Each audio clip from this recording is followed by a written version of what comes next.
Balaghat news के प्रायोजक है Enigma automobiles, the new age of electric vehicle. मात्र 5 रुपए में 85 किलोमीटर चलने वाली भारत की सक्सेसफुल ई स्कूटर। फाइनेंस एवं एक्सचेंज की सुविधा उपलब्ध। No petrol, no licence, no pollution, no registration, comfortable and eco friendly scooter. संपर्क करें Sunil bike motors, Gondia road, FCI गोदाम के सामने, कोसनी, बालाघाट। Contact detail 9424969460 8770029001।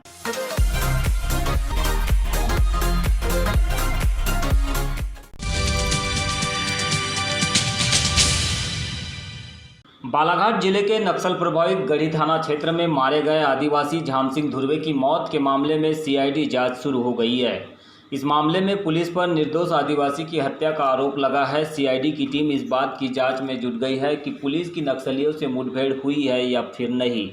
साथ ही मुठभेड़ के दौरान पुलिस की गोली से झाम सिंह मारा गया या फिर नक्सलियों की गोली से उसकी मौत हुई। आपको बता दें कि 6 सितंबर को बसपहरा के जंगल में गोली लगने से छत्तीसगढ़ के बालसमुंद निवासी झाम सिंह की मौत हो गई थी।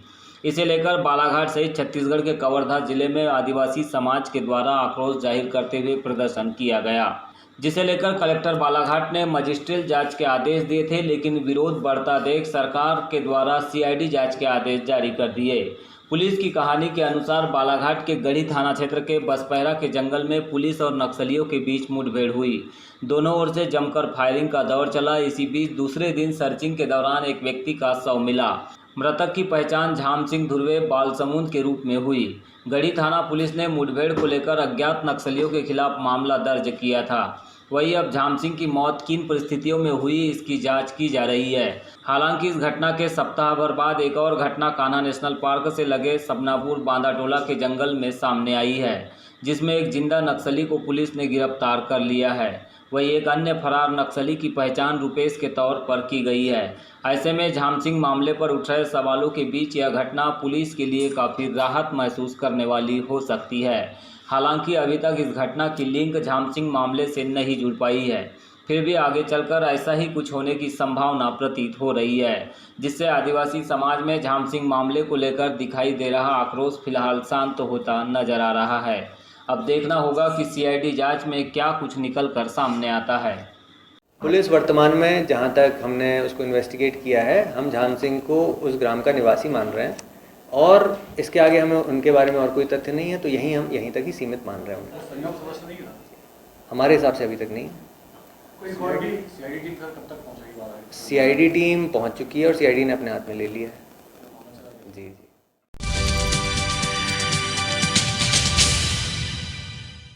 भारत को आज़ाद हुए 74 साल हो चुके हैं। देश को अंग्रेजों से आज़ाद कराने के लिए स्वतंत्रता सेनानियों ने बलिदान दिया था, लेकिन ऐसे बहुत से स्वतंत्रता संग्राम सेनानी रहे हैं जिनके नाम इतिहास की किताबों के पन्नों से गायब हो गए। उन्हीं में से एक है राजा रघुनाथ शाह और उनके बेटे शंकर शाह। 18 सितंबर को अंग्रेजों ने इन्हें तोप के सामने बांधकर उड़ा दिया था। इसी की याद में हर साल आदिवासी समाज के द्वारा गढ़ा मंडला क्षेत्र के इन स्वतंत्रता सेनानियों की याद में बड़े कार्यक्रम आयोजित किए जाते हैं। बालाघाट, मंडला, डिंडोरी, अनूपपुर सहित जबलपुर में इनके बलिदान दिवस पर सामाजिक कार्यक्रम भी हुए, जहां स्वतंत्रता संग्राम सेनानी महाराजा रघुनाथ शाह और शंकर शाह के योगदान को आदिवासी समाज ने याद किया।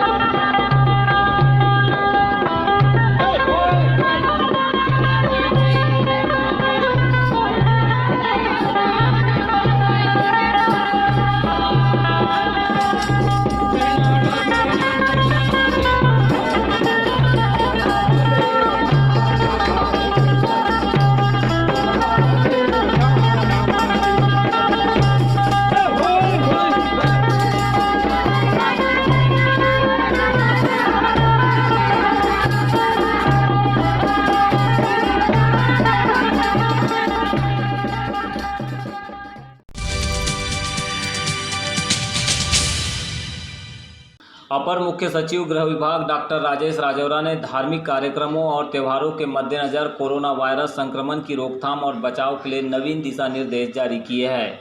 त्योहारों के दौरान धार्मिक सामाजिक आयोजन के लिए चल समारोह निकालने की अनुमति नहीं रहेगी। गरबा का भी आयोजन नहीं हो सकेगा। डॉक्टर राजौरा ने बताया कि विभिन्न सार्वजनिक स्थानों पर स्थापित की जाने वाली प्रतिमा की अधिकतम ऊंचाई 6 फीट रहेगी और पंडाल का साइज 10 गुना 10 फीट रहेगा। आयोजन में अधिकतम 100 व्यक्ति सम्मिलित हो सकेंगे। इसके लिए जिला प्रशासन से पूर्वानुमति प्राप्त करना जरूरी होगा। ध्वनि विस्तारक यंत्रों के उपयोग में माननीय सर्वोच्च न्यायालय द्वारा जारी की गई गाइडलाइन का पालन करना अनिवार्य होगा। डॉक्टर राजौरा ने बताया है कि मूर्ति विसर्जन के लिए जिला प्रशासन द्वारा ऐसे उपयुक्त स्थलों का चयन किया जाएगा जहां कम से कम भीड़ रहे। विसर्जन की विकेंद्रीकृत व्यवस्था पर भी जिला शांति समिति तथा जिला क्राइसिस मैनेजमेंट कमेटी में विचार किया जा सकता है। मूर्ति विसर्जन के लिए जिला प्रशासन से अधिकतम 10 व्यक्तियों के समूह के लिए पूर्व से ही लिखित अनुमति प्राप्त करना होगा।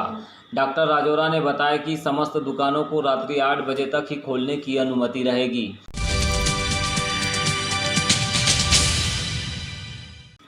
गृह मंत्रालय भारत सरकार द्वारा गतिविधियों की चरणवार अनलॉकिंग से क्रम में कक्षा 9वीं से 12वीं तक के शासकीय एवं निजी स्कूल 21 सितंबर को आंशिक रूप से खुलेंगे।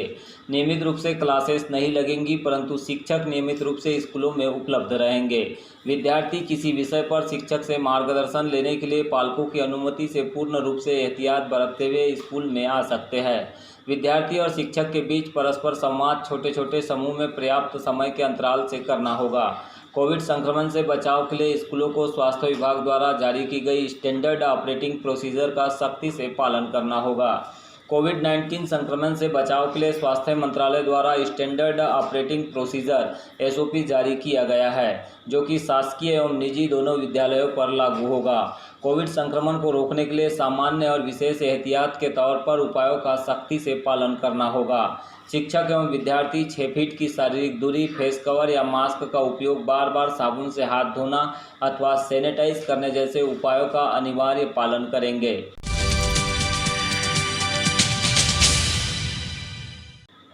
18 सितंबर को देर रात तक प्राप्त रिपोर्ट में बालाघाट जिले के 25 और मरीज कोरोना पॉजिटिव पाए गए हैं। कोविड अस्पताल में भर्ती कोरोना पॉजिटिव मरीजों में से 42 मरीजों के ठीक हो जाने पर उन्हें 18 सितंबर को डिस्चार्ज कर दिया गया है। इस प्रकार जिले में कोरोना के एक्टिव मरीजों की संख्या 249 हो गई है। मुख्य चिकित्सा एवं स्वास्थ्य अधिकारी डॉक्टर मनोज पांडे से प्राप्त जानकारी के अनुसार 18 सितंबर को कोरोना पॉजिटिव पाए गए मरीजों में लांजी तहसील के ग्राम दहेगांव की 32 वर्षीय महिला और ग्राम बिरनपुर का 32 वर्षीय पुरुष, बैहर के वार्ड नंबर 11 की 24 वर्षीय युवती, खैरलांजी तहसील के ग्राम सीवन घाट का 17 वर्षीय युवक एवं कोबरा बटालियन बड़गांव के 3 जवान, लालबर्रा तहसील के ग्राम मानपुर के 37 वर्षीय, 43 वर्षीय व 68 वर्षीय 3 पुरुष, लालबर्रा की 64 वर्षीय महिला, ग्राम जाम का 45 वर्षीय पुरुष, परसवाड़ा तहसील के ग्राम खरपड़िया का 24 वर्षीय युवक, नगरीय क्षेत्र कटंगी के वार्ड नंबर 3 का 60 वर्षीय पुरुष और 25 वर्षीय युवती, नगरीय क्षेत्र बालाघाट के वार्ड नंबर 11 का 25 वर्षीय युवक,